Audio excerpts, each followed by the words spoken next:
Lindsay Weiner. I'm an HR advisor here at Ryerson, and I'd like to welcome you all to Session A, Navigating Conflict and Confidence, and we are excited to have Joanne Dallaire, Elder and Traditional Counselor, speaking today.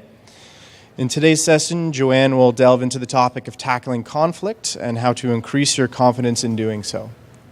So for those who may not know Joanne's ancestry is proudly Cree, Omoshkigo from Attawapiskat and Métis, Ontario, and Hull, Quebec, and currently calling Toronto home. Joanne has made extraordinary contributions in areas of counseling, advising, and educating on Aboriginal concerns, empowerment, and capacity building within the Aboriginal community and non-Aboriginal community at large. In providing the people with whom she works the skills, tools, and abilities to create positive change in their lives, Joanne's counseling practices combine personal coaching and traditional teachings. Joanne maintains her role as elder for the Aboriginal Education Council at Ryerson University. Her presence on this council is essential to its ability to work as a cohesive, respectful body responsible for the infusion of Aboriginal curriculum, worldviews, and overall presence in Ryerson University as a whole. Please join me in welcoming Joanne. Thank you. Okay. Hi, everybody. Thanks. Okay, so I just have a few questions for you. You're going to get some handouts, and I usually like to give something, but I don't like to do overheads because it's just much easier if we can interact. But by a show of hands, who has children in their home? Okay. By a show of hands, who lives with someone else? Okay. By a show of hands, who live alone? Okay. 5 people had no conflict this morning. Unless you're having some internal conflict, which will help you with this. And the reason that I do that is because conflict is a part of our day-to-day life, right? It's something that we have to deal with. We're in conflict a lot of times with ourselves and our own thoughts, our own beliefs, and how we have to handle things, especially in a place like Ryerson University where, let's be honest, politics is a big thing, and you have a lot of people that you want to get along with. And so hopefully today you're going to learn, help yourself be a lot more comfortable around the idea of conflict. One of the things that I believe kind of makes the Indigenous approach to things is, as an Indigenous nation of peoples, we include mind, body, spirit, and emotion as our approach to things, recognizing those 4 elements. When I was coming up and wasn't raised in my Indigenous teachings, I learned a lot about mind, body, spirit, but little about the emotions and how to handle those and how to deal with those. And that's one of the things I know about conflict. They're highly emotional situations. Everybody wants to be heard. But more than that, everyone wants to be listened to.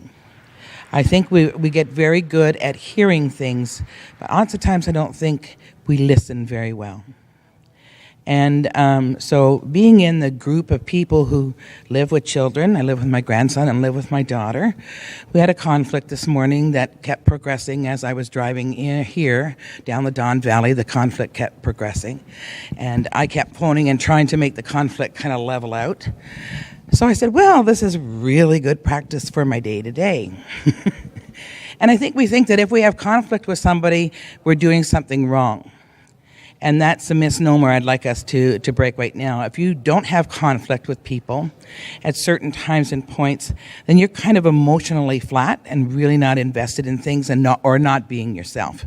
You can't be with someone, work with someone, and not have some sort of disagreement on things. If we take a look at the first page here, and I deliberately did a couple of little watermarks on the back, but conflict is to come to collision or disagreement, to be contradictory or variance or in opposition, clash, to fight or contend, to battle.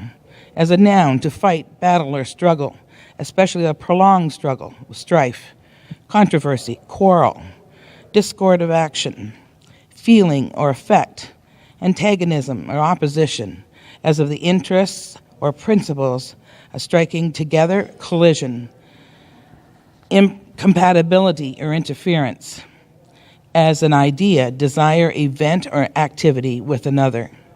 And the psychiatry of it, a mental struggle rising from opposing demands or impulses.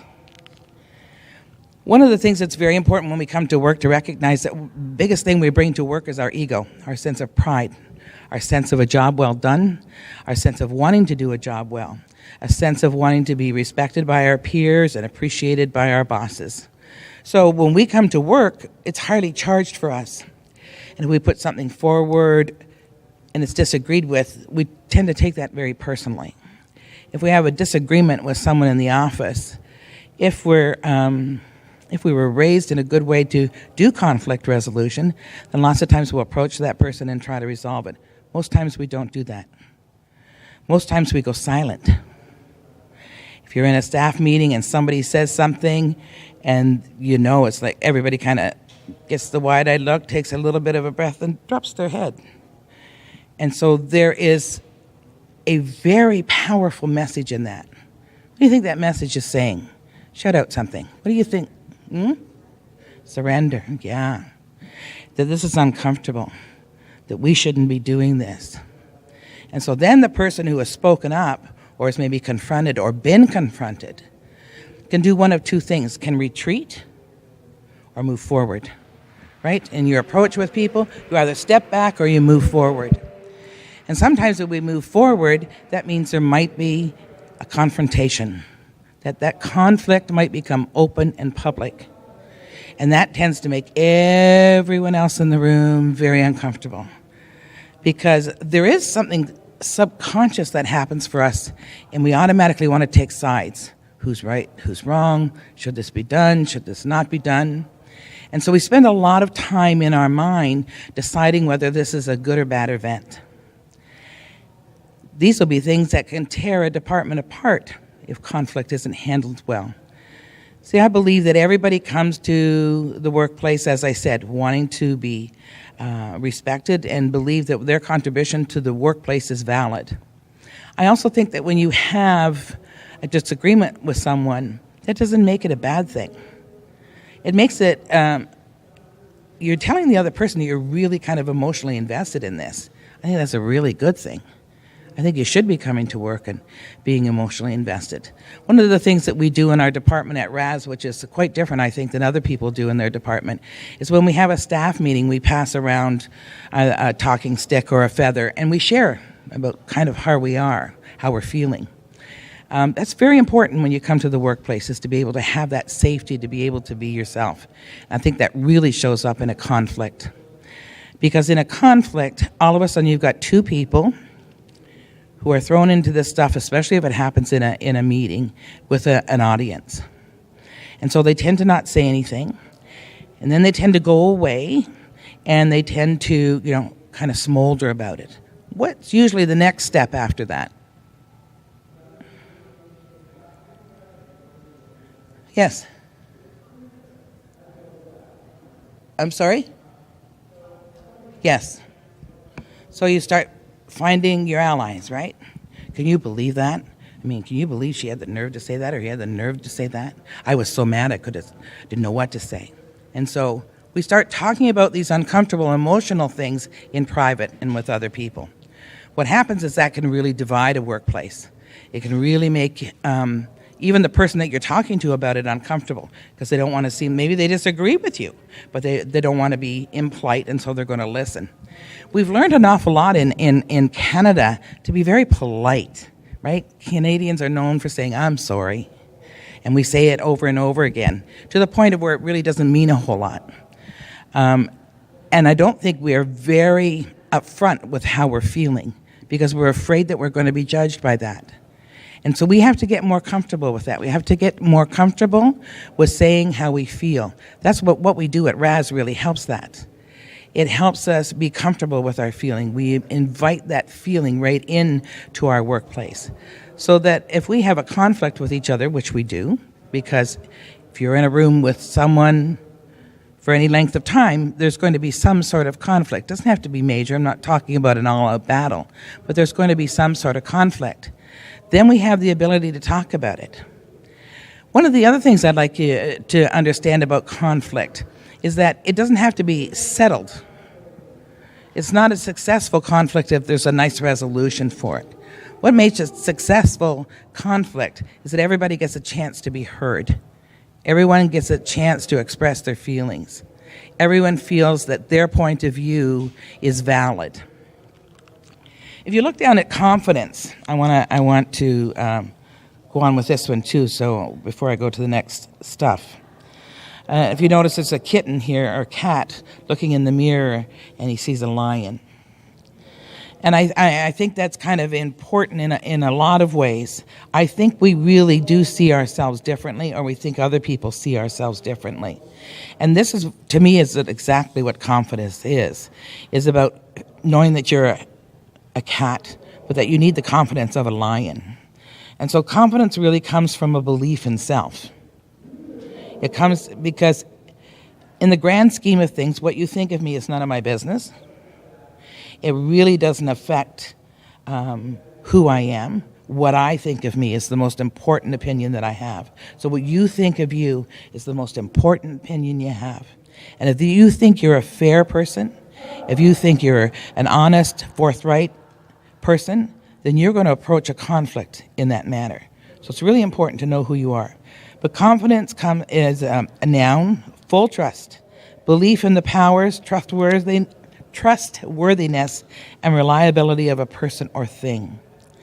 A belief in oneself and one's powers or ability, self-confidence, self-reliance, assurance. A secret that is confided or imparted trustfully, so you keep confidences as well. Presumption, impudence.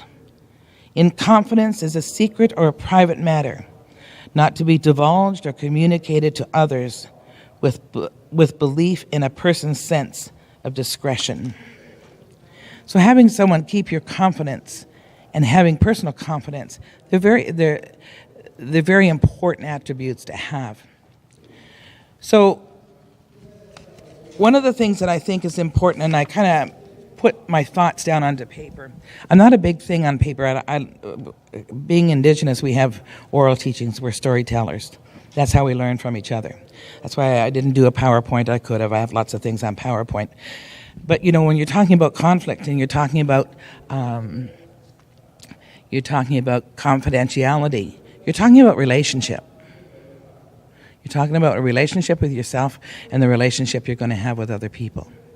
So one of the things I have the luxury of doing is doing a lot of conflict resolution within agencies around Toronto and various workplaces.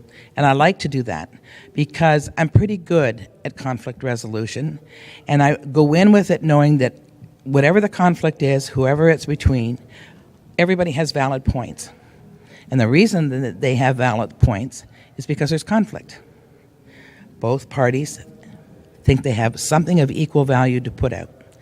I don't go into a conflict resolution looking for a nice balanced outcome. I look for solutions that they can work on. I don't go in as the expert because I'm not. I have no idea what's going to be presented. I just go in being open and willing to hear whatever's being said and helping each other or both sides hear what is being said. That's what makes it a good conflict resolution. Sometimes there are things, and you've all known this, there are things you can agree to disagree on. There's usually things within couples that they don't talk about. There's the old story, you don't talk about religion if it's different. You don't talk about, your politics. There are certain things people learn, accept that they're going to disagree on, and they just become non-topics in your personal relationships. Well, your work relationships are about the most personal relationships most of us have. We spend at least 8 hours a day with the people that we work with, 5 days a week at least. Sometimes we're spending even more than that. We don't spend that kind of time with our family. One of the things that happens in the workplace is family relationships get assigned. So someone's your dad, someone's your mom, sister, brother, cousin. So you can see the family dynamics come out of it. And we usually treat people at work better than we treat people at home. Right? If we said and did to the people we work with the things that we said and do to people at home, we wouldn't have our job for very long, and we certainly wouldn't have people who like us. And so that speaks to the conflict that I think we carry as people. I think we believe that we have to carry a different face when we go into the workplace, a public face, than we do in a private face, family face.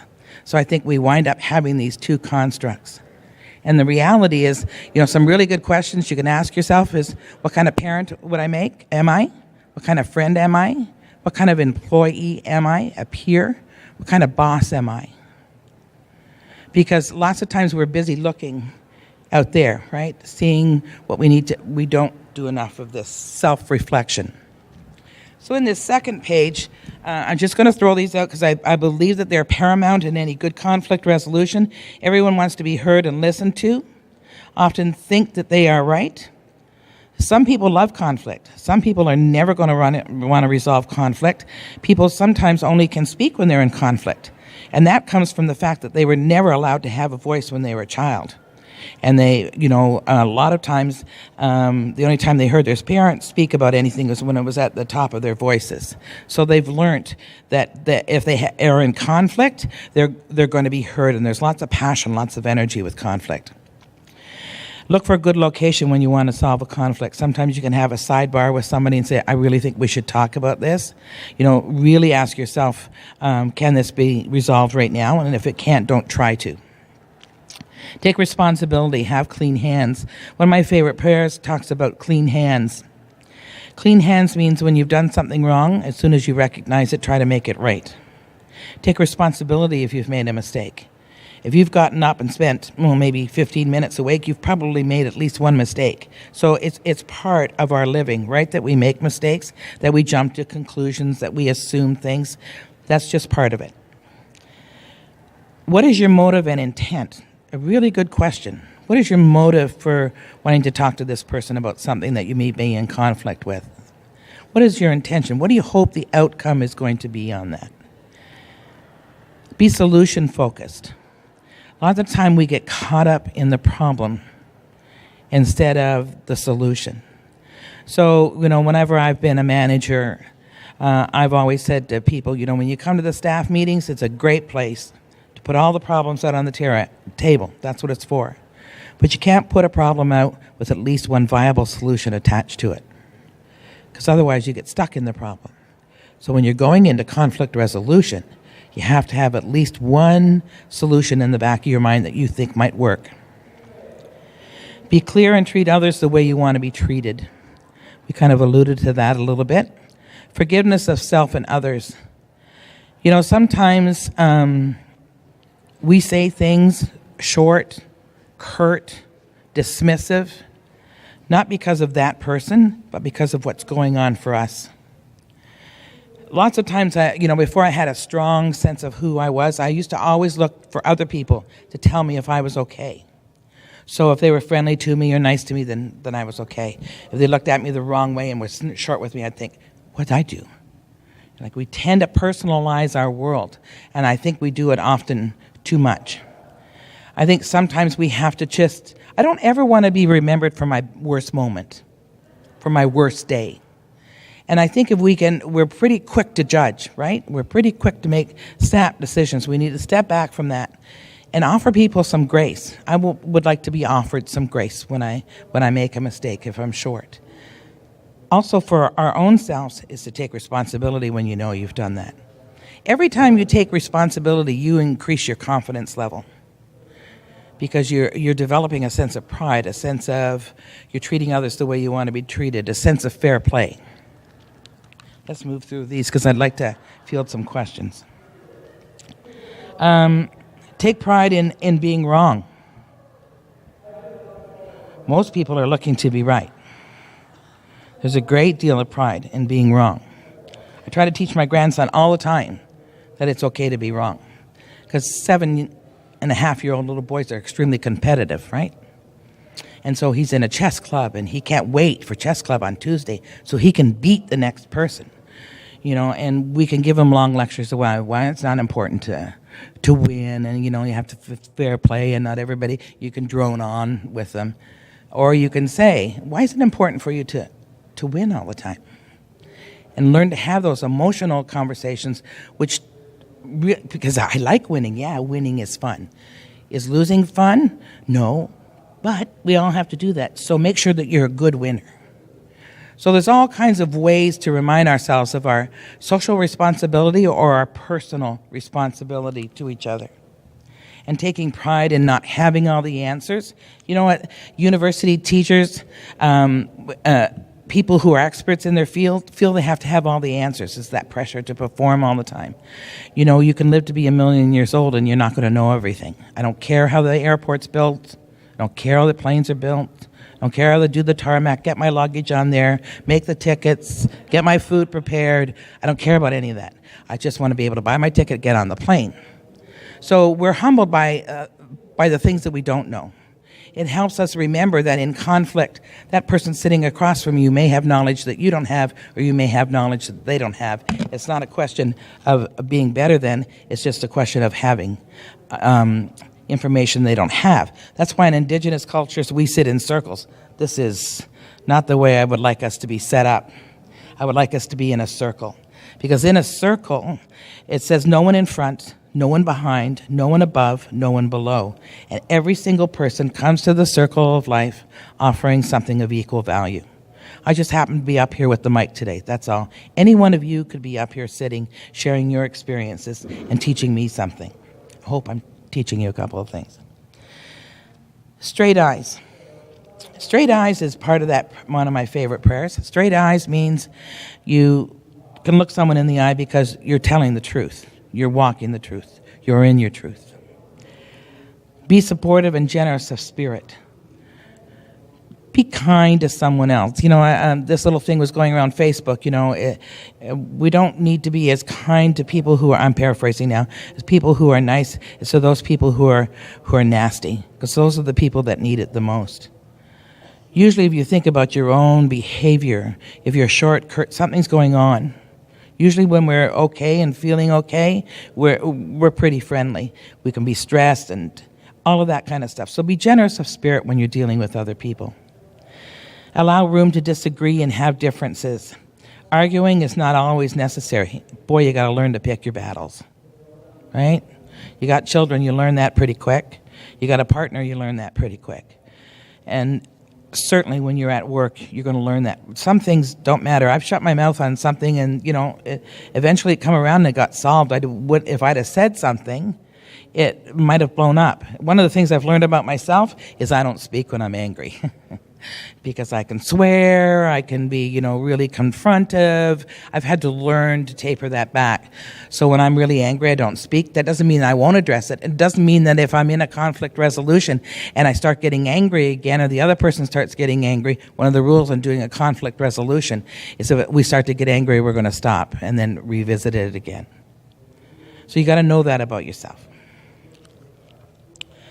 Understand your own issues, triggers, and disagreements. One of the things that somebody said at a conflict resolution, I get really intimidated when somebody raises their voice. Well, at a conflict resolution, that's probably going to happen. People get passionate, right? And they start to raise their voices. So my solution to that was not to tell the other people, make sure you don't raise their voices, because then that's setting the wrong tone for the other people, but asking that person what they can do to help themselves with that. And so if they need to ask for a timeout, they can ask for a timeout. If they need to say, if they can't ask for that, just say, I have to go to the bathroom and get up and leave and come back. Because we have to teach ourselves as well as each other how to handle stressful situations, how to handle conflict without becoming silent or so angry that nobody can hear you. Do you ever notice when somebody's really, really, really angry that you're not really listening to what they have to say? Because there's a little part of the brain that's very primitive, that works without your knowledge or without your permission, that's making a decision whether to fight or flight. So you stop listening to the words and your mind psychologically starts going to the physical behavior of the other person to see if you're going to be under attack. So that's also important to remember, that when you're doing conflict resolution, if it starts to get heated, just have a stop for a while. You may need to come back to it in a day, a couple of days. It really doesn't matter as long as you come back to it. And really, really know yourself. What type of personality are you in conflict? Like I said, if I'm really angry, if something has happened and how people can get me really angry is to disrespect me. And sometimes people don't even know they've disrespected me. I've learned that too. So I don't say anything. The other thing that'll make me really angry, if I see someone in public being taken advantage of, being bullied, I usually step in on that. I can't let that go. But I also know that I don't do that as much because people didn't have guns now, You never know who you're arguing with. But I just can't let someone else be bullied or taken advantage of. If you go to the last page, this is 7 grandfathers, 7 grandmothers. 7 grandfathers, grandmothers and the reason it says grandfathers and grandmothers is some of our nations of indigenous people are patriarchal, so the teachings come down through the father's side, and others are matriarchal, well, the teachings come down through the mother's side. So these are 7 words that can be applied to almost anything in your life. And I always tell people with a little line at the bottom there, it says, start working with the following 3 and the rest will follow. Have enough courage to take an honest look at the truth of who you really are. And so the words are honesty, truth, respect, love, courage or bravery, humility, and wisdom. This word wisdom at the bottom, it's a beautiful, beautiful word. And the most important wisdom that you can gather in your life is the wisdom of your own life, your own personal wisdom. See, our North American culture teaches us that somebody else is the expert on us. We go to the doctor and they tell us what's wrong. We don't listen to our bodies. We don't pay attention to our bodies, even though our bodies are designed to heal themselves, designed for us to pay attention to them. Everybody else is an expert. And so we have to learn to garner wisdom from our own life and from every experience. And when you're placing yourself in a very difficult situation, try to go in with it with a thought, I wonder what I'm going to learn about myself today. I always tell people who have, finished a whole day, if I'm doing a closing at a big event and people have been doing all kinds of workshops all day, say, well, you've learned a whole lot of stuff about a whole lot of things. But the most important thing you're going to walk out of here is what you've learned about yourself today. Because don't forget, in North America, the experience tends to be out here. We have to bring that experience home. The more confident you are in yourself, the more you know yourself, you're going to have confidence. The more you recognize what you're great at, but most importantly, what you're not so great at. One of my very first bosses when I got into the social work field over 30 years ago asked me what kind of clients I didn't like to work with. And so I gave them 2, and at the end of the week, we were now doing a group that was going to address one of those 2. And he and I were doing it together. I felt a little bit set up. It was the most perfect thing he could have ever done, because the reason that I didn't want to work with this particular group is I didn't think I could work with them. I didn't think I would like working with them. And I wound up really working with them really well. And what that did was build confidence in me. And that was his point of view. That, when you think you can't do something, as Sheldon alluded to, and certainly Muhammad alerted to downstairs about the challenges. And Muhammad really spoke to his personal challenges. And that's where confidence comes from, is creating your own personal challenges or facing your personal challenges and knowing you can come out on the other side. And the more you know of yourself, then the more you can have a good approach to conflict. Okay, I feel like I'm droning on here and, I want to hear some questions from you. Anything. There's no such thing as a stupid question in my books. You can use scenarios. You don't have to use names. Please don't. And we'll just approach this like I wish you guys were in a circle. Just pretend we're all in a circle. So anybody have any questions, comments? Yes.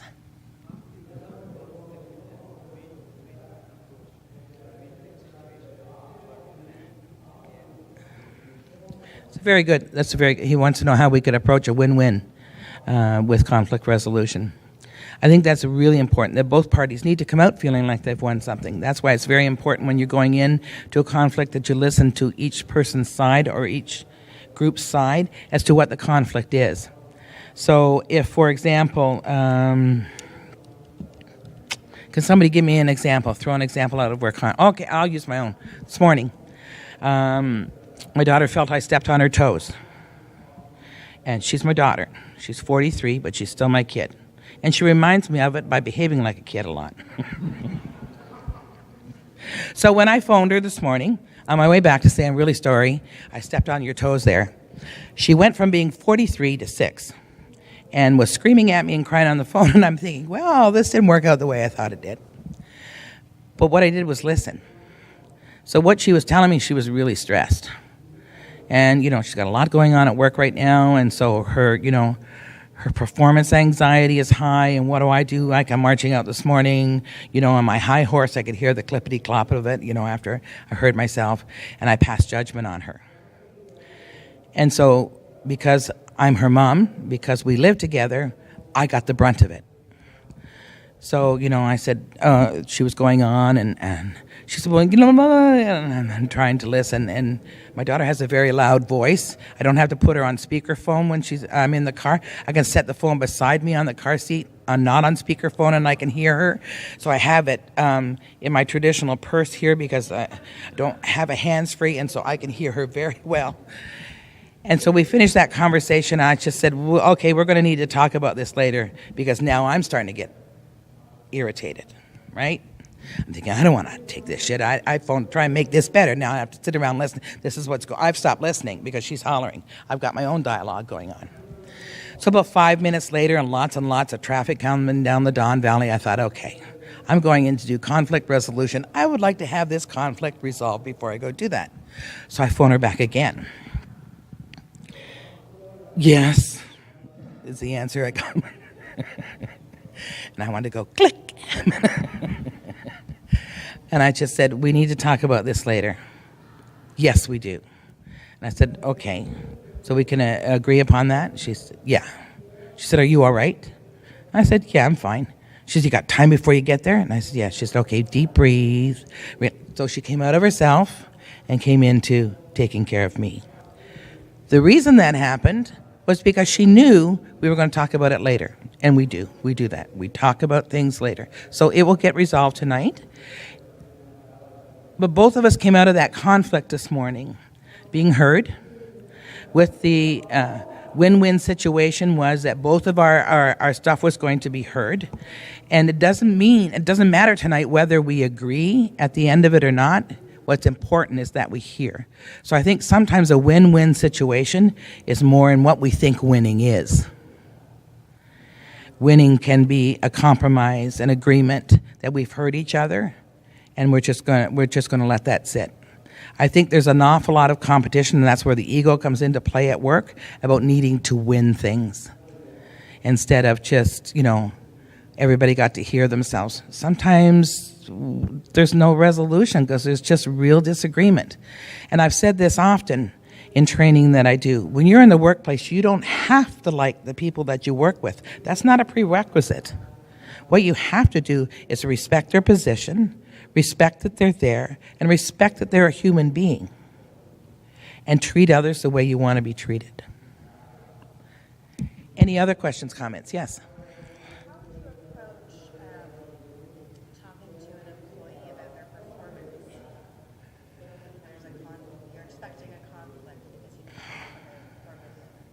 Okay, so can you give me a concrete example? Like, just.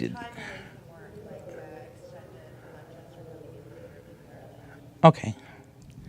Yeah, but sometimes pulling them and saying, "What the hell are you doing?" Just I always try to give people the benefit of the doubt because you don't want to put people on the defensive right away. So right where you start is the defensive. So I'd like to talk to you about something. And maybe you've got some things going on, but I've been noticing your time away at lunch is getting longer. So, maybe you're needing extra time. So maybe you're needing, instead of half an hour, you need an hour and a half at lunch. And if that's the case, then I can suggest you either come in a half an hour early or you can stay a half an hour later. And I think if you approach that as you recognize that this person's doing it, and then you offer them a way to compensate for it, you're doing several things, right? You're saying, hey, I'm aware of what's going on. B, it's not okay that you're doing that because you're taking time away from when you're supposed to be working. And C, that sometimes things are going on that we do need extra time for. The person may wind up saying to you, yeah, I've been really worried about a friend of mine, and so I try to talk with them. They could say anything. But if you approach it with that way, like you're going in, you're the one that has the issue, so you're going in with, as I said earlier, a possible solution to it, right? And then you can go from there. Does that make sense? Okay. Anybody else? Yes.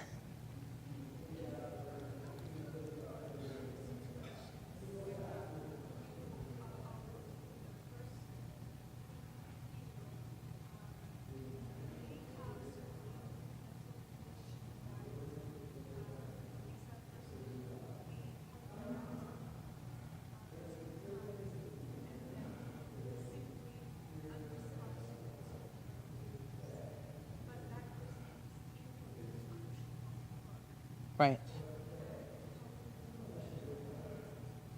Oh, on my tippy toes. That's a. Did everybody hear that? Okay, so she's asking, how would you deal with someone who has personality characteristics that make them kind of hyperactive at one part and another part unavailable? Is that it, or?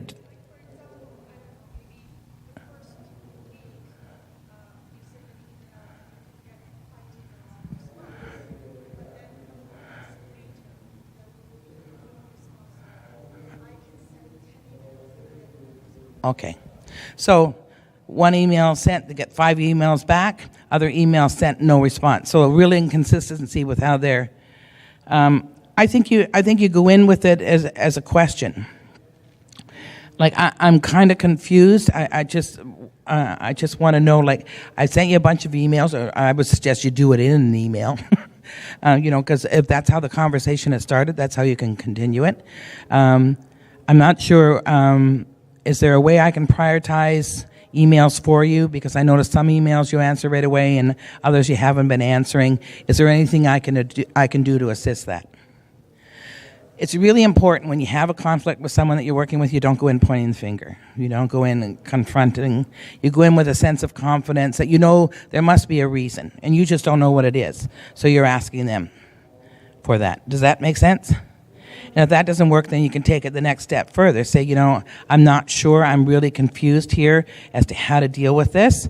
And then if you try a second time and still not, then maybe you're going to have to go to mutual supervisor and talk about it all together. Okay? Yes. Can we speak up really loud, please?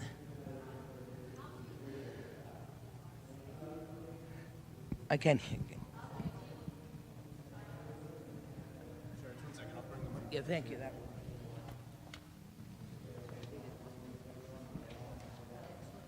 Thank you. My question is, how do you deal with cynical people in the office who strive on being and proud of being cynical all the time? Thank you. Cynical people are really hard to deal with because, thank you. Oftentimes that's a personality characteristic. Some people see the glass half full, other people see the glass as half empty. And so with cynical people, my thing is I think they're pretty angry. They're pretty angry about things. They don't have a whole lot of faith in kind of how things are going to work out. So if you can kind of look at it in that way, or it depends on how much you want to invest. I'm pretty, out there. I'm pretty comfortable with what I say and do with people. Okay, that's the downside of that. Is there a positive side to that? And I would just name it.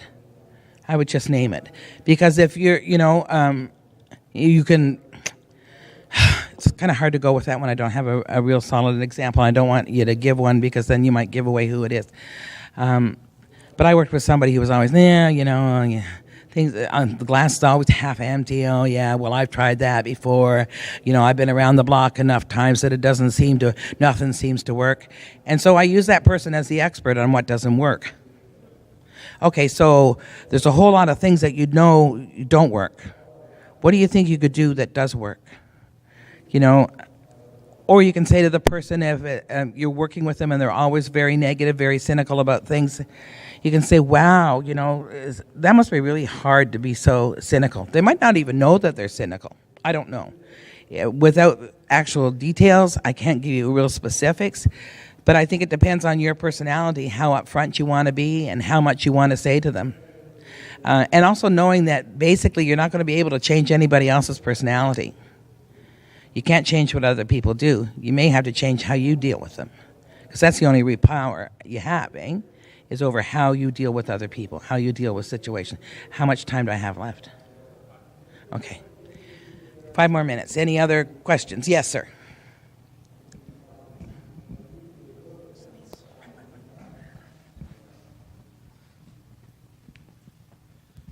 Hi, I had a question about conflict in the resolution itself. So maybe you're having conflict with someone and it starts to escalate and you're starting to get uncomfortable, maybe you're getting angry, and you don't think it's going to be productive. So you'd like to take a time out, a break, and discuss it later. You might even suggest a time when you're going to discuss it later. But the person you're in conflict with says, no, now. I want this resolved right here and right now. My natural response would be to hold my ground and say, no, I really need this time to think about it, to process it, and I need to come back later when things have calmed down. And if that doesn't work? If that doesn't work after you've stated it twice, then what you simply do is walk out of the room. Because, sometimes we have to command respect. Sometimes we just have to do that.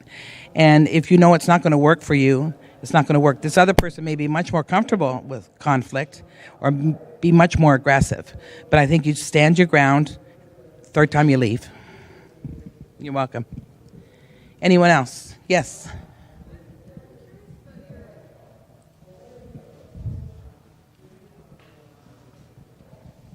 Hi. I'm curious about your tools or methods of getting to know yourself. Is it about just sitting, meditating? Is it about, reading self-help books? How do you suggest people get to do that?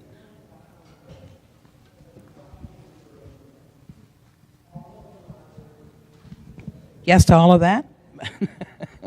But kind of the beginning place, I think, the most important place to begin is pay attention to your thoughts.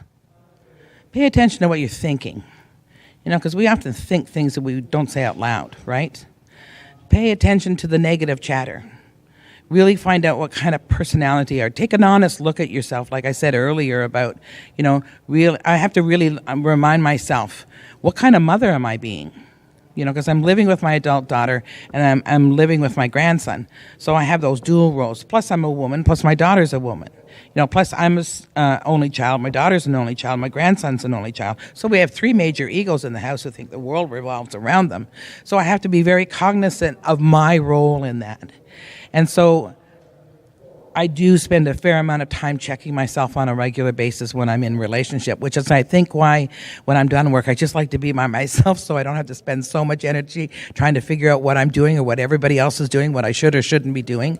But starting with your thoughts really help. Meditation is a wonderful way. I remember when I was first introduced to meditation, I thought, I cannot envision a white screen. Forget it, I can't quiet this. But I can focus with mindful breathing, deep breathing techniques like yoga techniques for breathing, and breathing in what I want to bring in. Like I breathe in a lot of peace and trust and breathe out fear and self-doubt. So you can do that. Taking moments during the day to ask yourself, am I breathing? To breathe deep. Breathe in. The goal is to breathe in to the count of 10 and breathe out like you're blowing out a candle to the count of 12. And if you do that about 6 times, when you first started, you're going to get lightheaded. First started, you won't be able to get to 10, I can tell you. Because we usually have short, shallow breathing. We're stress breathing, so a lot of fear-based stuff.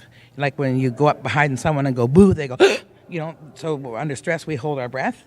So doing that breathing, setting that rhythm, and every morning, and this is what I always say, and people have heard me say this before, the first chance you have in the day to get connected with yourself is that first bathroom visit. And you ask yourself how you're feeling. Because your dreams can have an effect on your day. But really, you want to ask yourself not only how you're physically feeling, but how you're emotionally feeling. And so begin to understand your own emotional intelligence. Begin to get to know yourself better that way. Emotional intelligence is far more important than intellectual intelligence. And that's hard to buy in the university that promotes intellectual intelligence, right? But it is. I think, any one last question and then that's it, we're done. No? Okay, good, we're done. Okay, all right. Thank you very much, Joanne. We really appreciate your expertise and taking the time to speak with us. We have a token of our appreciation here for you. Oh, a trip to Hawaii. A trip to Hawaii, all expenses paid. Okay, everybody, thank you so much. At this time, we can head down to the Coca-Cola Court for lunch and Dr. Ivan Joseph's keynote speech. Also, just a note, anyone that has any dietary restrictions, your meals will be on the sidebar with your name attached. But feel free to head down now.